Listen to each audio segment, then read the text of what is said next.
ضروری نہیں کہ وہ صحیح بھی ہو. کیونکہ ہوتا کیا ہے عزیزوں، ہم فکری اعتبار سے، عقلی اعتبار سے چونکہ انسان ہے، تو انسان کا خاصہ یہ ہے، انسان کی حقیقت یہ ہے کہ جو چیز اسے اچھی لگتی ہے اسے وہ فالو کرتا ہے، اور جو چیز اسے بری لگتی ہے اسے دوری اختیار کرتا ہے. انسان کو جو چیز اچھی لگے ضروری نہیں ہے کہ جو آپ کی پسند ہو وہ خدا کی بھی پسند ہو. اس لیے کہ اچھی لگنے کا جو معیار ہے، چونکہ وہ معیار ہمارے پاس نہیں ہے، اس لیے ہم اچھے برے کے تجزیے میں عقل کا استعمال کم، جذبات اور پسند کا استعمال زیادہ کرتے ہیں. اس لیے انسان دیکھیے اپنی پسند سے جب مذہب کی شکل بناتا ہے تو لکم دینکم ولی دین بن جاتا ہے. ہر ایک کا اپنا مذہب بن جاتا ہے، ہر ایک کا اپنا دین بن جاتا ہے. اسلام کبھی یہ نہیں چاہتا ہے کہ تم دین کو اپنی پسند سے حاصل کرو، کیونکہ ہماری پسند کا نام دین نہیں ہے، خدا کی پسند کا نام دین ہے. ان الدین عند اللہ الاسلام، خدا کی پسند کا نام اسلام ہے. تو اگر خدا کی پسند کا نام اسلام ہے تو ہماری پسند سے اسلام نہیں طے ہوگا، خدا کی پسند سے اسلام پہچانا جائے گا. لہذا اگر ایک انسان خود کو صالح کہتا ہے، خود کو نیک کہتا ہے، خود کو مومن کہتا ہے، خود کو متقی کہتا ہے، خود کو عزادار کہتا ہے، میں بات اور وسیع کروں، تو یہ خود کو اس طرح سے کہنا کہ ہم عزادار ہیں، ہم مومن ہیں، ہم متقی ہیں، یہ کہہ دینا اس کا کافی نہیں ہے.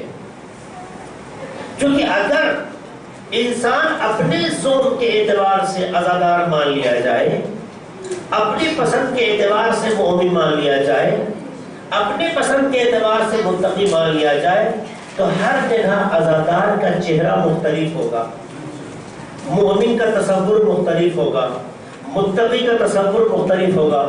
جبکہ مومن کا بھی تعلق خدا سے جب تک نہ ہو مومن نہیں ہے، متقی کا تعلق جب تک خدا سے نہ ہو متقی نہیں ہے، عزادار کا تعلق جب تک امام حسین کی باقی عزاداری سے نہ ہو وہ عزادار نہیں ہے. اس کا مطلب یہ ہے کہ آپ کے احساسات اور بھاوناؤں سے جو چیز حاصل کی جائے وہ حقیقت اور دین نہیں ہے. دین وہ ہے کہ جو علم کے ذریعے سے حاصل ہو. اگر علم کے ذریعے سے ہو تو دنیا کا کوئی بھی انسان عقل رکھتے ہوئے اس کی مخالفت نہیں کرے گا، لیکن اگر مخالفت کر رہا ہے تو اس کا مطلب ہمارا عمل کہیں علم سے دور ہو رہا ہے. سلام پڑھتے محمد علی محمد پر.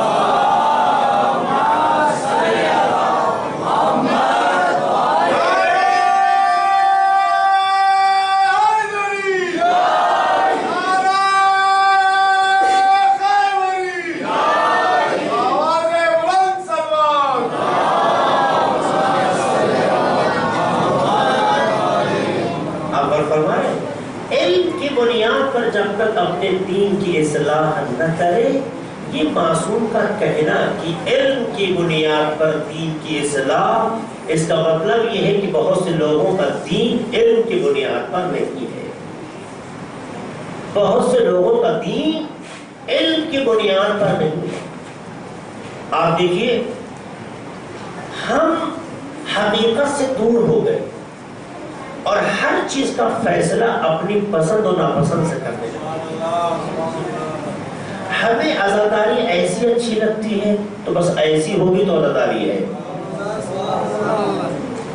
ہمیں امام بارگاہ کا ڈیکوریشن ایسا اچھا لگتا ہے، اگر ایسے ہوگا تو عزاداری ہے. ہمیں کالا کپڑا پہننا ہے، ہمیں ہاتھ میں ڈور باندھنا ہے، ہمیں اپنی شکل کو اس طرح سے بنانا ہے، جب تک یہ ساری چیزیں نہ ہو جائیں عزادار نہیں ہے. آپ کے لیے پیغمبر کیا فرماتے ہیں؟ تمہیں عزادار بننے کی ضرورت نہیں ہے. یعنی جو ان شکلوں سے عزادار بناتے ہیں اس کی ضرورت نہیں ہے، چونکہ اگر خوشبو ہوتی ہے تو وہ بول کے اپنے وجود کا پتہ نہیں دیتی. اگر کہیں ہے، مشک جانتے بچے نا، مشک جو ہرن کے نام سے تیار ہوتا ہے، خوشبو بہت اچھی خوشبو مانی جاتی ہے. مشک کہتے اسے نہیں کہتے جس کی خبر عطار دے، مشک اسے کہتے ہیں جو خود اپنی خوشبو سے پہچانی جائے. عزادار وہ نہیں ہے کہ جو اپنے کو چیخ کے کہے میں عزادار ہوں. عزادار وہ ہے جو اپنی فکروں سے دنیا کے سامنے پہچانا جائے کہ عزادار ہے. لہذا ہاتھوں میں ڈور باندھ لینے سے، کپڑا یوں پہن لینے سے، وضاقتہ یوں بنا لینے سے، شکلوں کو یوں بنا لینے سے آپ اپنے خیال میں تو عزادار ہو سکتے ہیں، مولانا حسین کی نظر میں عزادار نہیں ہو سکتے.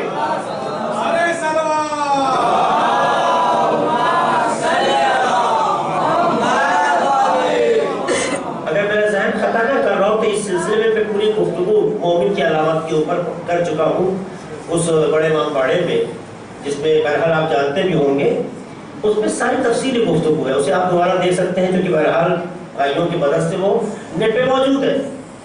میں یہ عرض کرنا چاہتا ہوں کہ یہاں معصوم کہتے ہیں کہ صالح ایک نیک انسان کی پہچان یہ ہے کہ اس کا دین علم کی بنیاد پر ہو. اگر علم کی بنیاد پہ نہ ہو تو ہر ایک کا اپنا دین ہو جائے گا. ہر ایک علم کی بنیاد پہ ہوگا تو ہر ایک کا دین الگ نہیں ہوگا.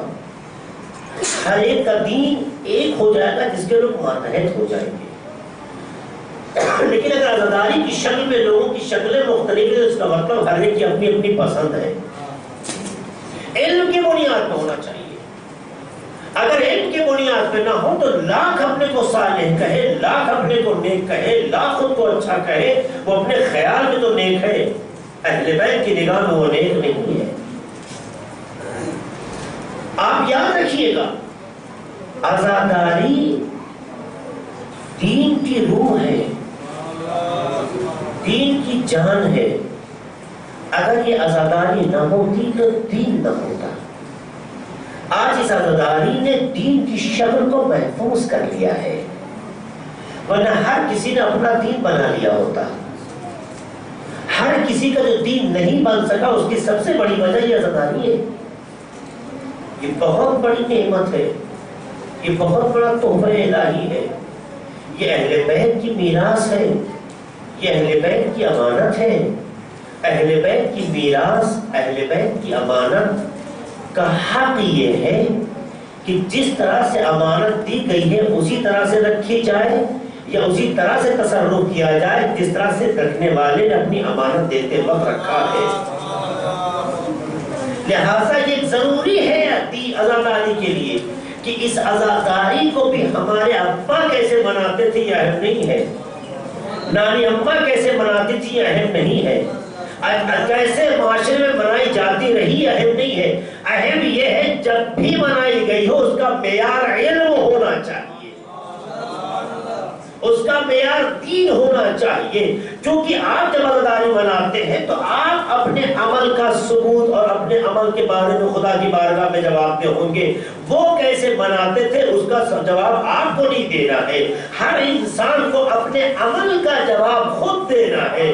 لہذا کون کیا کرتا ہے یہ اہم نہیں ہے، ہم کیا کرتے ہیں یہ سب سے زیادہ اہم ہے.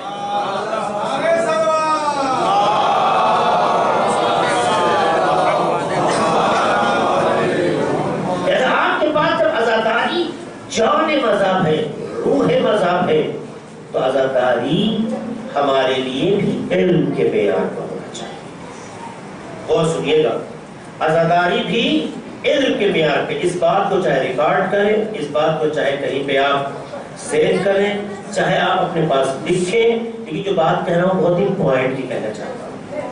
شاید اس زاویے سے بات ابھی میں نے آپ کے درمیان نہیں رکھی ہے، ممکن ہے کہیں کہیں ہو. علم کی بنیاد پر ہماری عزاداری ہونی چاہیے. ہمارا دل کہتا ہے، ہمارا خیال کہتا ہے، ہمارے جذبات کہتے ہیں. آپ یہ بتائیے اپنے خیال اور جذبات کا استعمال آپ کہاں کے لیے کر رہے ہیں؟ ہماری حیثیت کتنی ہے؟ آیا جو اپنے وجود کے اعتبار سے کمال کی منزل پہ ہوں، مظہر خدا ہوں، ان کی شناخت کے لیے ہم اپنے خیالات کا اظہار کریں، اپنے بھاوناؤں کا اظہار کریں، یہ ان کے ساتھ انصاف ہے یا خیانت ہے؟ ہم کتنا بھی اونچا سوچ لیں، جہاں ہماری سوچ رکتی ہے اہل بیت کی فضیلت شروع ہوتی ہے۔ تو جب اہل بیت کا کمال ہماری سوچ کے رکنے پہ شروع ہوتے ہیں تو آپ مجھے انصاف سے بتائیے، کیا اپنے خیالات اور بھاوناؤں سے ان کے لیے کچھ کرنے سے ان کے کمال کا اظہار ہوتا ہے یا اپنے نفس کا اظہار ہوا کرتا ہے؟ اس لیے ضروری یہ ہے کہ ہم اپنے خیالات کا استعمال نہ کریں۔ کیا ہوتا آیا بہت اہم نہیں ہے، کیا ہونا چاہیے بہت ہے۔ کیا ہونا چاہیے؟ ممکن ہے کہیں غفلت رہی ہو، ممکن ہے کہیں لوگوں کو علم نہ ہوا ہو، ممکن ہے کہیں لوگوں کو راستے فراہم نہ ہوا ہو، ممکن ہے کہ جو آج حالات آپ کے علم کے آج فراہم ہوئے وہ کل نہ تھے، ممکن ہے وہ ان کے لیے محدودیت رہی ہو، ممکن ہے ان کے لیے حالات جو کے ساتھ نہ رہے ہو۔ لہٰذا دین کے مسئلے میں یہ اہم نہیں ہے کہ لوگ کیا کرتے تھے، یہ اہم ہے کہ ہم کیا کر رہے ہیں۔ لہٰذا آپ کو اپنے ہر عمل کو جب تک قرآن و حدیث کے معیار پہ ثابت نہیں کر سکتے ہیں، وہ آپ کی پسند تو ہو سکتی ہے، خدا کی پسند نہیں ہو سکتی۔ تو جب یہ بات واضح ہو گئی تو ہمیں خیال رکھنا ہوگا کہ ہمیں عزاداری میں بھی اپنے خیال کا استعمال نہیں کرنا چاہیے، بالکل نہیں کرنا چاہیے، کیونکہ اپنے خیال سے آپ کتنا عزاداری کو سجا سکتے ہیں، کتنا اچھا بنا سکتے ہیں، پھر بھی آپ اپنے تصور سے زیادہ اونچے نہیں جا سکتے۔ مگر کس کے لیے اپنے تصور کو سجا رہے ہیں؟ اس کے لیے جو ہمارے تصورات سے بالا ہے۔ تو یہ انصاف ہے؟ سورج کو چراغ دکھانا یہ انصاف ہے؟ آپ مجھے بتائیے۔ اس کا مطلب یہ ہے ہمیں عزاداری کو اپنے خیالات سے نہیں، پر عزاداری ہے کیا؟ ماں ہوا رضا، یہ دین ہے نا، علم کی بنیاد پر ہونا چاہیے، روح دین ہے، عزاداری روح دین ہے۔ اس لیے اس میں زیادہ اہم ہے اس بات کی کہ آپ اس بات کا خیال رکھیں یہ علم کے معیار پہ ہے نہیں، اگر ہے تو صحیح ہے، نہیں ہے تو صحیح نہیں ہے۔ بس یہ جملہ یاد رکھیے گا۔ عزاداری کسے کہتے ہیں؟ کہتے ہیں عزاداری کی پریبھاشا اور ڈیفینیشن یا اس کا ارتھ کیا ہے؟ کہتے ہیں عزاداری یعنی کربلا والوں کی مصیبت اور پیغام، بس اتنے ہی۔ عزاداری کا مطلب کربلا والوں کی مصیبت اور ان کا پیغام، یہی عزاداری ہے۔ بس یاد رکھیے گا اس بات کو، ایک چھوٹا سا جملہ آپ نوٹ کر سکتے ہیں۔ عزاداری کا مطلب پھر میں دہرا رہا ہوں، کربلا والوں کی مصیبت اور ان کا پیغام، بس یہی عزاداری ہے اور کچھ عزاداری نہیں ہے۔ تو بھائی یہ سوز کیا ہے، یہ مرثیہ کیا ہے، یہ ذاکری کیا ہے، یہ نوحہ کیا ہے، یہ ماتم کیا ہے، یہ انجمنیں کیا ہے، یہ پروسیشن کیا ہے، یہ تابوت عالم وغیرہ یہ جو تعزیہ داری ہے، یہ سب کیا ہے؟ کہ یہ عزاداری نہیں ہے۔ سننے میں کیا کر رہے ہیں؟ یہ عزاداری نہیں ہے تو پھر کیا ہے؟ کہ یہ عزاداری کو بیان کرنے اور دنیا تک پہنچانے کا وسیلہ ہے، یہ طریقہ عزاداری ہے۔ کیا ہے یہ؟ طریقہ عزاداری۔ عزاداری نہیں کربلا کی مصیبت، عزاداری نہیں کربلا کا پیغام، کربلا کی مصیبت اور پیغام کا نام عزاداری ہے۔ لیکن یہ پیغام کیسے عام کیا جائے، یہ مصیبت کیسے دوسروں تک پہنچائی جائے، اس کے لیے مختلف طریقے اپنائے گئے۔ سوز ایک طریقے کا نام ہے، مرثیہ ایک طریقے کا نام ہے، سلام ایک طریقے کا نام ہے، ذاکری ایک طریقے کا نام ہے، ماتم بھی ایک طریقہ ہے، آنسو بہانا بھی طریقہ ہے، انجمنوں کو روڈ پہ لانا طریقہ ہے، یہ امام بارگاہوں میں بیٹھنا طریقہ ہے، یہ نیوز چینل پہ آ کے انٹرویو دینا طریقہ ہے، یہ آرٹیکل لکھ دینا طریقہ ہے، نیوز پیپر میں عزاداری کے بارے میں کچھ لکھ دینا یہ طریقہ ہے۔ عزاداری یہ نہیں ہے، یہ عزاداری منانے کا طریقہ ہے۔ عزیزوں یاد رکھیے گا عزاداری نہیں بدل سکتی ہے، یعنی کربلا کی مصیبت کبھی بدل نہیں سکتی، کربلا کا پیغام کبھی نہیں بدل سکتا، مگر پیغام کا بیان کرنے کا طریقہ بدلا جا سکتا ہے۔ ممکن ہے طریقہ کسی زمانے میں مفید رہا ہو، آج اتنا فائدے مند نہ ہو تو وہ طریقہ روکا جائے اور کل جو طریقہ نیا آ رہا ہے وہ زیادہ مؤثر ہو۔ جیسے ایک زمانے میں علماء منبر پہ نہیں آتے تھے، مرثیہ فقط پڑھتے تھے، علماء کی روش نہیں تھی۔ آج ایک زمانہ آ گیا کہ کانفرنسز ہو رہی ہیں، سیمینار ہو رہے ہیں، ورکشاپس ہو رہی ہیں، ان طریقے بدلے جا سکتے۔ تو یاد رکھیے گا طریقے بدل سکتے ہیں، عزاداری نہیں بدل سکتی، یعنی کربلا کی مصیبت نہیں بدل سکتی، کربلا کا پیغام نہیں بدل سکتا۔ تو اگر طریقے بدل جاتے ہیں تو عزاداری کمزور نہیں پڑتی ہے، بلکہ طریقوں کی اصلاح سے عزاداری میں استحکام پیدا ہوتی ہے۔ اب یاد رکھنا تو کبھی عزاداری بدلی نہیں جا سکتی۔ کیا مطلب؟ یعنی عزاداری میں جو مصیبت ہے وہ تبدیل نہیں، جو کربلا کا پیغام وہ بدلا نہیں جا سکتا۔ تو اگر کوئی مجتہد زبان کھولتا ہے تو عزاداری پہ نہیں کھولتا، طریقے پہ کھولتا ہے۔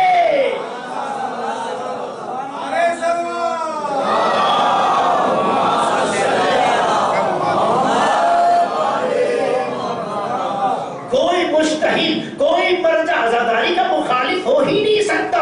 حافظ الدین اس کے صفات میں سے ایک صفت ہے جو کل آج کی مجلس ممکن ہے وہاں یہ بیان ہو۔ حافظ الدین اس کا معیار ہے، اس کی شناخت ہے، وہ محافظ دین ہے۔ تو جو محافظ دین ہے وہ عزاداری کے مخالفت نہیں کر سکتا ہے۔ عزاداری یعنی کربلا کی مصیبت، عزاداری یعنی کربلا کا پیغام، لیکن عزاداری کو دنیا کے سامنے پیش کرنے کے جو طریقے ہیں، طریقے قابل بحث ہو سکتے ہیں۔ کسی زمانے میں کوئی طریقہ مفید رہا ہو، آج زمانہ ایسا آ گیا کہ وہ طریقہ مفید نہ ہو، تو یہ کون بتائے گا یہ مفید ہے یا نہیں ہے؟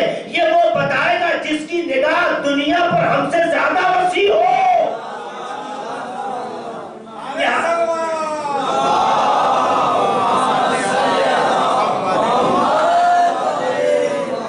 ہما شما کے کہہ دینے سے طریقے میں فرق نہیں پڑتا ہے، چونکہ ہماری نگاہیں محدود ہے، ہماری فکریں محدود ہے، لیکن جو ہمارا آئیڈیل ہے، جس کی نگاہ دنیا پر ہے، وہ یہ دیکھتا ہے کہ کون سا طریقہ عزاداری کے لیے عزت کا سبب ہے اور کون سا طریقہ عزاداری کی توہین کا سبب ہے۔ اگر وہ ماہر کہہ دے تو اس طریقے کے بدلنے سے عزاداری میں فرق نہیں پڑتا ہے، عزاداری میں کمال پیدا ہوتا ہے۔ صلوات پڑھتے محمد والے محمد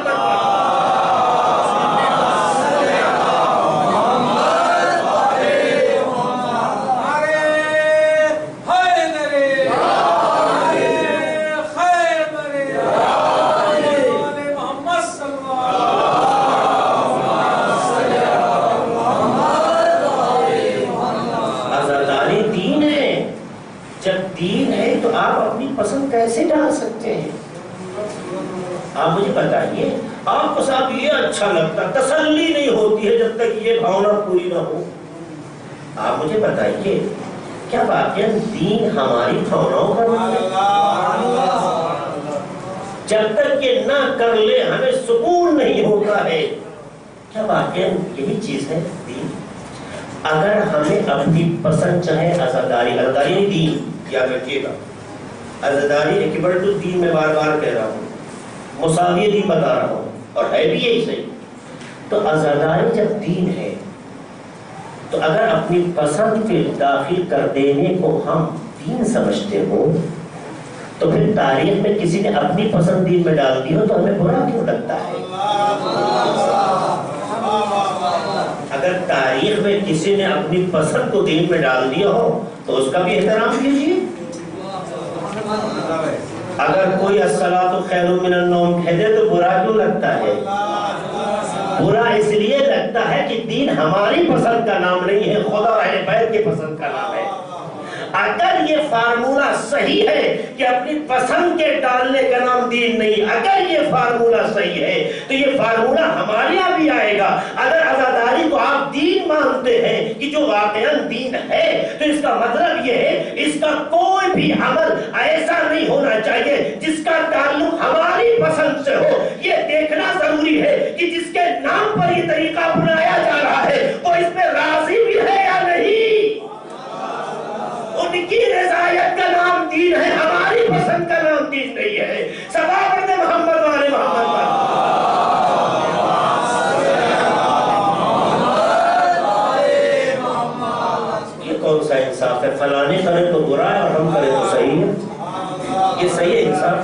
آپ مجھے بتائیے، آپ عاقل ہیں، آپ اہل فکر ہیں، یہ کون سا انصاف ہے؟ وہ کرے تو برا اور آپ کرے تو صحیح۔ ہمارے یہاں عربی میں ایک مثال دی جاتی ہے کہ باؤ کا تجر باہر نہ تجر، آپ کہیں آپ کا حافظ دے تو جرم دے گا، لیکن ہمارا حافظ نہیں جرم دے سکتے، پھر بات صحیح، آپ کی بات صحیح اور میری بات غلط، ٹھیک ہے، یہ کون سی بات ہے؟ نہیں عزیزو، معیار معیار ہوتا ہے۔ اس لیے فرد صالح کی پہچان پیغمبر بتاتے ہیں دین کو وہ اپنی اصلاح کرے، دین کی اصلاح کرے۔ کیا مطلب؟ یعنی اگر عزادار ہے تو عزادار وہی کہلاتا ہے جو دین میں آئی ہوئی پسند کی اصلاح کر کے خالص بنا دے۔ دین میں آئی ہوئی پسند، دین میں ڈالی گئی پسند کو امام حسین کی روش کو اپنا کر اصلاح کر لے، اور امام حسین کی روش کا دوسرا نام علم ہے۔ امام حسین علیہ السلام کی ہی روش کا نام علم ہے، لہٰذا اپنے دین کی اصلاح علم سے کرے تو پھر کیا کہیں گے اسے ہم؟ صالح، نیک، عزادار۔ تو عزادار نعروں سے نہیں پہچانا جاتا ہے، عزادار اپنی فکروں سے پہچانا جاتا ہے۔ نعرہ تو کوئی بھی لگا سکتا ہے، تاریخ میں بڑے نعرے لگے ہیں، آپ کتنا لگائیں گے؟ وہاں تو سوالات کے منچ میں بھی نعرہ لگا ہے۔ نعرہ لگ جانا اگر کسی چیز کی حقانیت ہوتی تو کبھی خیانت نہ ہوتی۔ اس کا مطلب یہ ہے کہ نعرہ لگا کے بھی لوگ خیانت کر سکتے ہیں۔ نعرہ اگر آپ کے عمل کی تائید کر دے تو نعرہ ہے۔ عزیزوں، عزاداری اگرچہ ابھی اپنے اس معیار پہ نہیں ہو رہی ہے جو حسینی معیار ہوتا ہے، کیونکہ ہر جگہ لوگ عزاداری میں اپنے بھاوناؤں کو ڈال رہے ہیں۔ عزاداری میں ایک خالص معیار کے نہ آنے کے باوجود بھی عزاداری کا اتنا وقت دنیا میں تو اتنا سمجھ میں آیا کہ عزاداری کا جب شور ایسا ہے، عزاداری کا جب شور یہ ہے کہ جو عزاداری دنیا میں منائی جا رہی ہے، باطل کے محل ٹوٹ رہے ہیں، ان کی فکریں ختم ہو رہی ہے، وہ شکست کھاتے نظر آ رہے ہیں، تو عزاداری کے جب شور کا یہ اثر ہے تو اگر عزاداری خالص ہو جائے تو زور کا اثر کتنا ہوگا آپ سوچ نہیں سکتے۔ سلام اپنے محمد والے محمد کا۔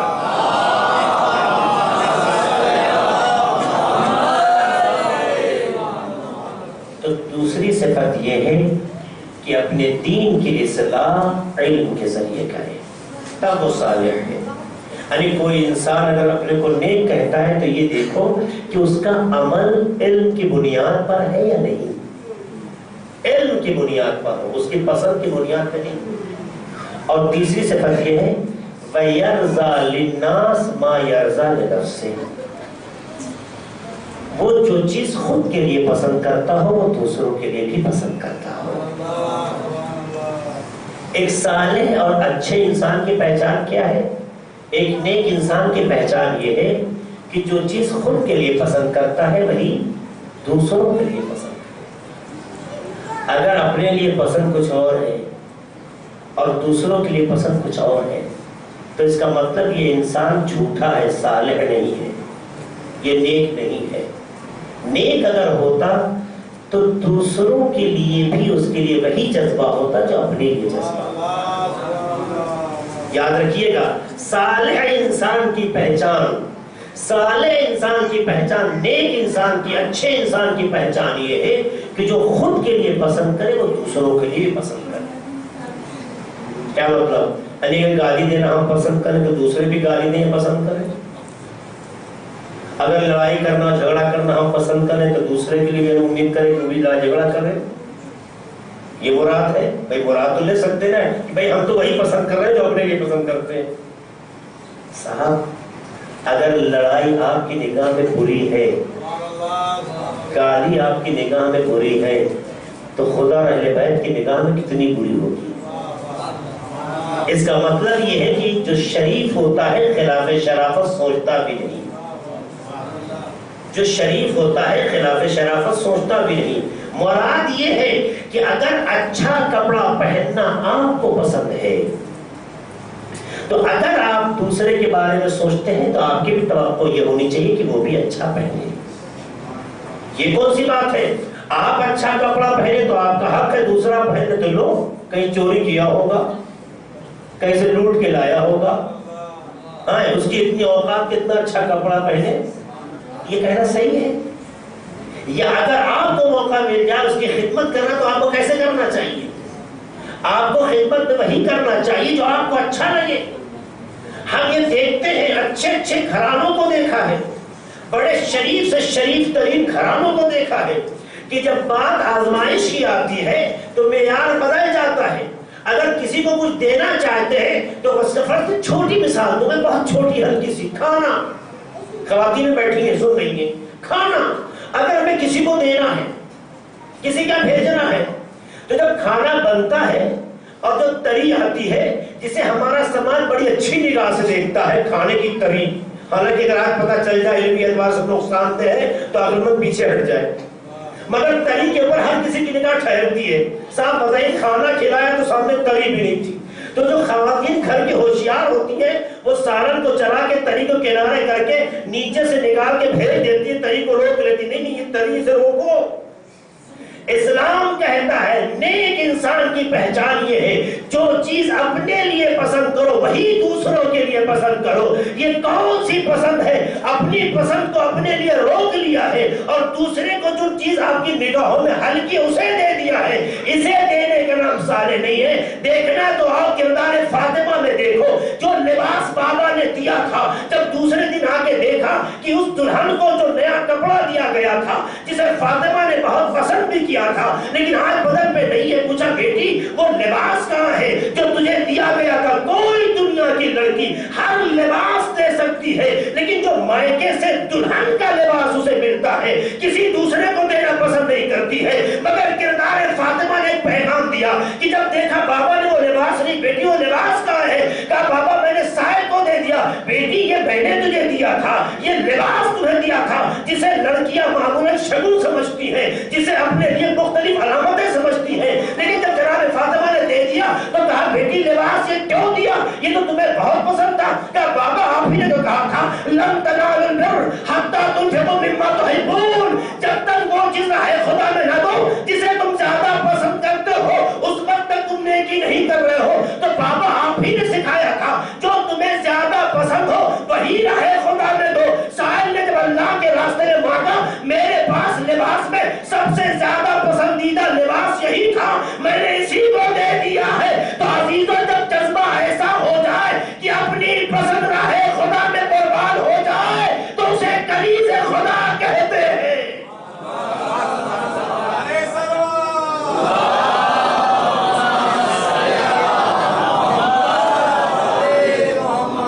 کیا واقعہ ہم ایسے ہیں؟ آئے دیکھیں کیا واقعہ ایسے ہیں؟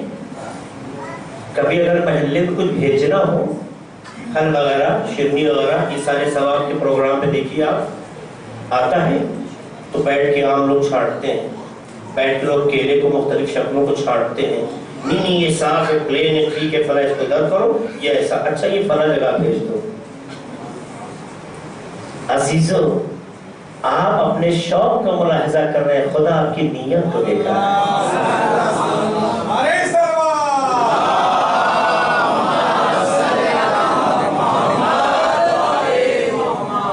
ماں بہنیں اس بات کو غور سے سنے جو میں بات کہہ رہا ہوں. یہ اکثر گھروں میں ہوتا ہے، یہ صرف آپ کے لیے، میں سب کے لیے خود بھی شامل ہوں. یہ مقام امتحان ہے. ہم ایک چیز جب لے کر آتے ہیں تو اس میں ہم اچھے اور برے کی تو کیٹیگری قائم کرتے ہیں.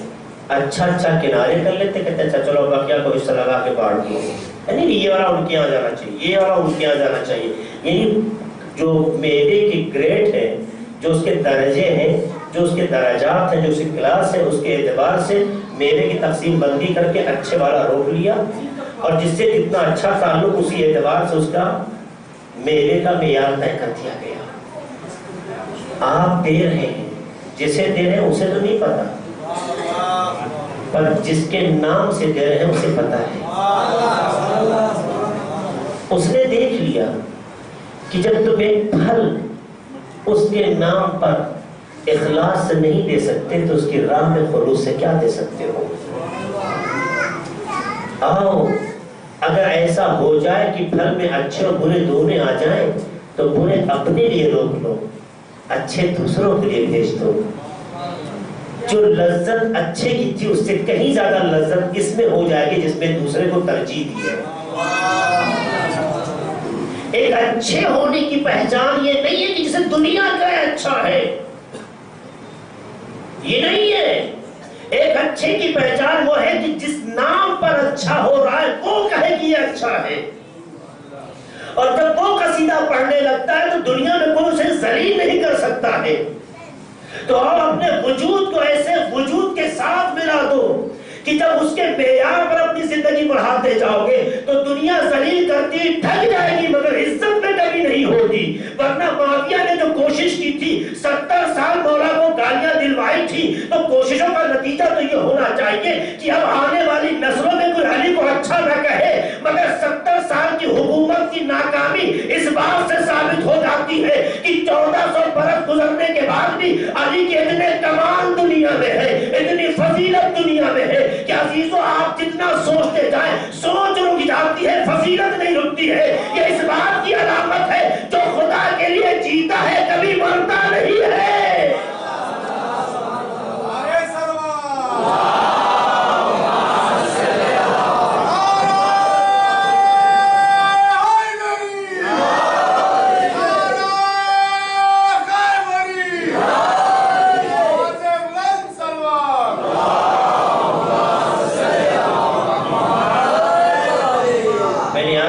صالح کی کل انشاءاللہ مسلم کی۔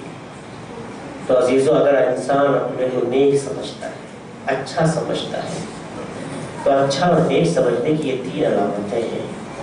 ایک تو یہ ہے کہ اپنے اور خدا کے درمیان عمل صالح کے ذریعے سے خود کی اصلاح کرے۔ دوسرا یہ ہے کہ اپنے دین کو علم کے ذریعے سے اصلاح کرے، اپنے دین کی اصلاح علم کے ذریعے سے۔ اور تیسری چیز یہ ہے کہ جو چیز خود کے لیے پسند کرے وہی دوسروں کے لیے پسند کرے۔ اگر یہ معیار ہو جاتا ہے تو دنیا اسے صالح کہے نہ کہے، عبد صالح خدا کہے، عبد صالح خدا کہے گا۔ اور جس میں یہ خوبی پیدا ہو جاتی ہے اسے خدا کبھی ضائع نہیں ہونے دیتا۔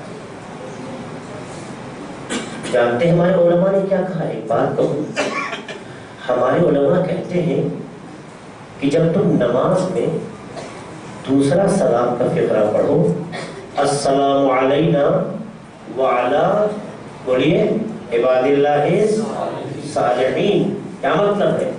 ہمارا سلام ہو اللہ کے تمام نیک بندوں پر۔ کہتے ہیں کہ جب آپ یہ سلام بھیجیں کہ اللہ کے تمام نیک بندوں پر، تو یہ ذہن میں رہے کہ عبد صالح جناب عباس کا لقب ہے۔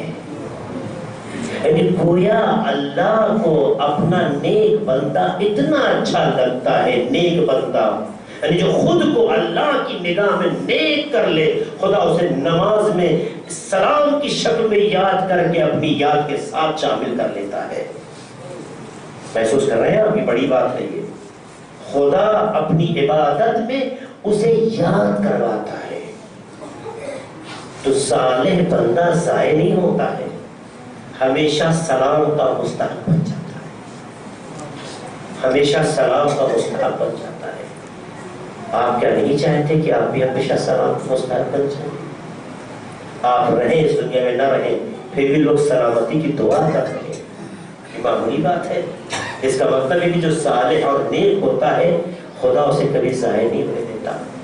تو جن کے تذکرے پر، جن کے راستوں پہ چلنے پر ہم صالح بنتے ہیں، ان کا مقام کیا ہوگا، ان کی عظمتیں کیا ہوگی، امام حسین کا مقام و مرتبہ کیا ہوگا، انسان سوچ نہیں سکتا ہے۔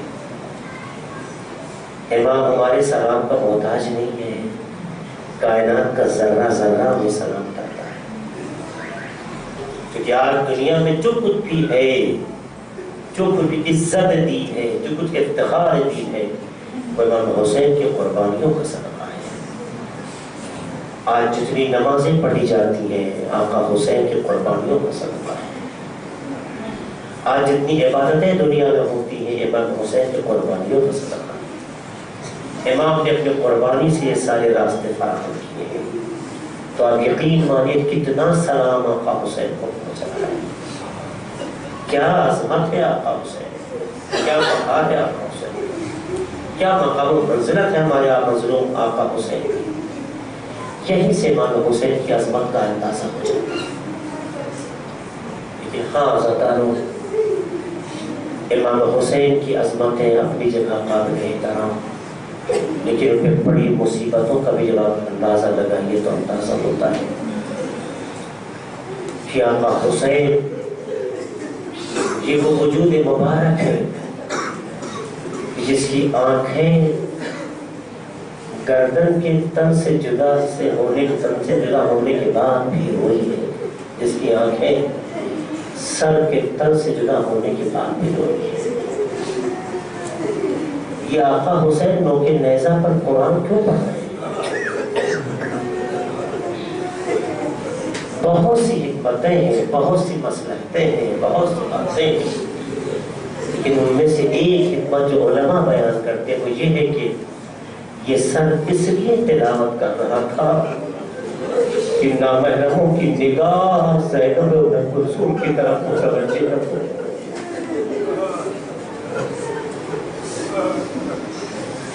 اس تلاوت ہی نہیں کر رہا تھا، آنکھیں رو بھی رہی تھی.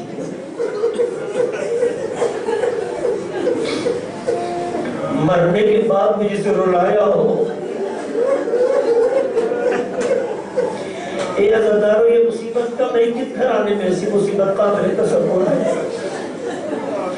کربلا میں ایک دن میں کتنی مصیبتیں آئی. خدایا اگر ان میں سے ایک وہ مصیبت کسی کی زندگی میں آ جائے تو جینے کا حق ختم ہو جاتا ہے، لوگ جینا چھوڑ دیتے ہیں. لیکن کربلا میں اگر نگاہ ڈالیے تو ایک بہن کے 18 بھائی ایک دن میں مار دیے گئے.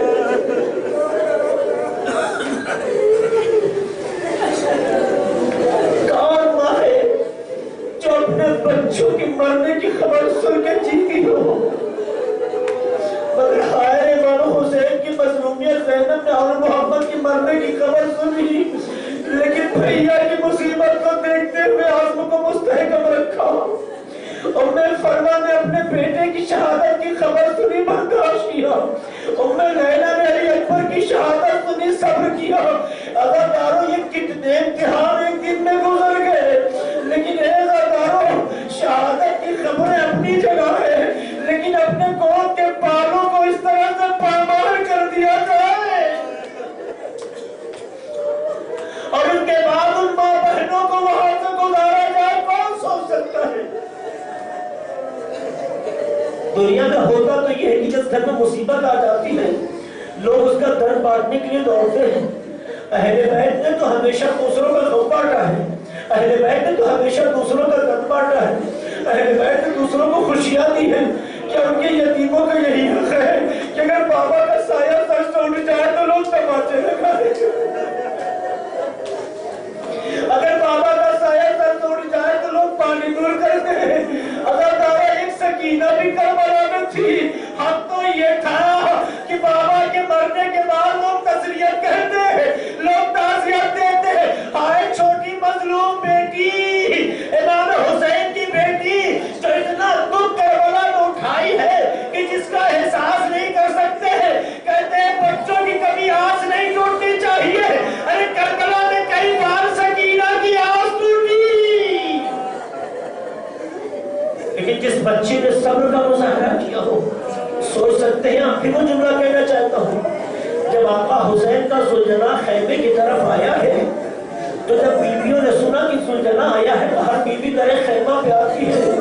آقا حسین پہ سواری دیکھ کر جب دیکھتی ہے کہ خواتین دیکھتی ہے کہ سوار نہیں ہے، ہر خاتون نے الگ الگ پرچیاں پڑھائے. سوچو اللہ آج شب جناب سکینہ کی شہادت کی. سنیے گا بتانے جملہ، ہر بیوی نے اپنے اپنے اعتبار سے مرثیہ پڑھائے سلجنا کو دیکھ کر. مگر تاریخ اور مقابل دونوں کہتے ہیں کہ جب یہ گھوڑا آیا ہے تو جناب سکینہ در خیمہ پہ آتی ہے اور گھوڑے سے قریب آتی ہے، گھوڑے کے قریب جا کر کان سے قریب ہوتی ہے اور ایک جملہ کہتی ہے. زبردار سنیے گا، 3-4 سال کی بچی اس عمر میں جو پیاسی بھی ہے، چچا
باقی لوگ پوچھتا کہتے ہیں کہ یہ بچی کہاں کری تھا کہ کوئی دربار ہو، کیسی مصیبت کا عالم، کیا سکینہ پہ گزر رہی ہوگی۔ آج سو بابا تھے، عصر تک میرے بابا تھے، ہائے بابا کے جانے کے بعد ایک چھوٹی بچی پہ اتنا ظلم توڑ دیا جائے گا۔ لیکن یہ اللہ کربلا کی اس بچی کو سب سے زیادہ تڑپایا گیا۔ بس یہ جملہ کہہ کے زحمت تمام کرنا چاہتا ہوں، خوب روئی۔ ابھی آپ تابوت اٹھائیں گے، خوب روئی۔ یہ بچی بہت مظلوم ہے کربلا میں۔ اگر آپ سنیے گا مظلومیت کو، سب سے زیادہ بچی کو کیوں تڑپایا؟ چھوٹے بچے جب حالات گھر کے سنگین ہو جاتے ہیں، مصیبت زدہ ہو جاتے ہیں، مصیبت اور مسائل سے دوچار ہو جاتے ہیں، تو بچے گھبراہٹ سے سہم جاتے ہیں۔ ایسے حالات میں بچوں کو ہمیشہ بڑوں کے ساتھ رکھا جاتا ہے، اور جب بچے بڑوں کے پاس ہوتے ہیں تو بچوں کی سسکیاں رکتی ہیں، بچوں کی سسکیاں تھمتی ہیں، اس لیے کہ بچے تو سہم چکے ہوتے ہیں، اتنا خوف طاری ہوتا ہے کہ سنبھالنا مشکل ہوتا ہے۔ ایسے موقع پہ تو بچوں کو بڑوں کے حوالے کر دیا جاتا ہے، لیکن کربلا کی تاریخ میں جب ان بچوں کو بھی اسیر بنایا گیا ہے تو جناب سکینہ جو سب سے زیادہ حسین کی چہتی ہے، اور جو سب سے زیادہ جناب عباس کی چہتی ہے، جو سب سے زیادہ زینب کو پیاری ہے، جو بھیا کی اکلوتی امانت ہے، ارے جب اس انداز سے اسیر کیا گیا تو سوچیں کیا حال ہوا ہوگا کہ بچوں کو بڑوں کو ایک ایک رسم میں 12 گلے کی رکھنے کی صورت کے ساتھ جناب سکینہ کو جو بعض مقاصد میں اشارہ ملتا ہے الگ اونٹ پہ رکھا گیا، الگ باندھا گیا۔ ہونا تو یہ چاہیے تھا کہ بڑوں کے ساتھ ہوتی تو کم سے کم تسلی ہوتی، لیکن یہ بچی کبھی چچا کو یاد کرتی ہے، کبھی بابا کو یاد کرتی ہے، فریاد کرتی ہے واہ باسا واہ حسینہ، جتنا تڑپتی ہے۔ اور جناب زینب کی فریاد بلند ہو جاتی ہے، سینے سجاد تڑپنے لگتے ہیں، اور یہ بچی جتنا دور کی گئی گویا اسے تڑپایا جا رہا ہے۔ یہی وجہ تھی کہ جناب عباس کا سر نوکے نیزہ پہ رکتا نہیں تھا، ارے جب بھی بلند کیا جائے یہ سر گر جاتا تھا۔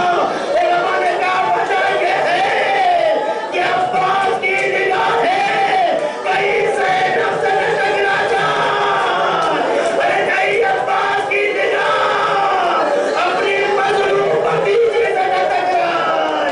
اے میری لال سکینہ، تجھے کیسے مصیبت ہے۔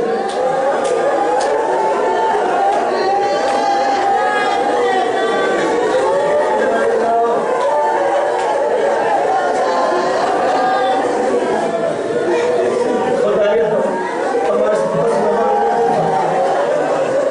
ہمارے گناہوں کو بخش دے، خدایا نازلوں کا واسطہ تمام بیماروں کو شفا کامل عاجل عطا فرما، خدایا ہمارے تمام علماء کرام کو تمہارا نظام کی حفاظت فرما، خدایا ہمارے وطن میں امن و امان قائم رہے، خدایا پنجم جمہوریہ اسلامی ایران کو سربلندی عطا فرما، خدایا مومنین کی حاجتوں مرادوں کو پوری کر، امام زمانہ کے ظہور پہ تعظیم فرما، ہر ان کے اعمال و انصار میں شمار فرما، ماتم حسین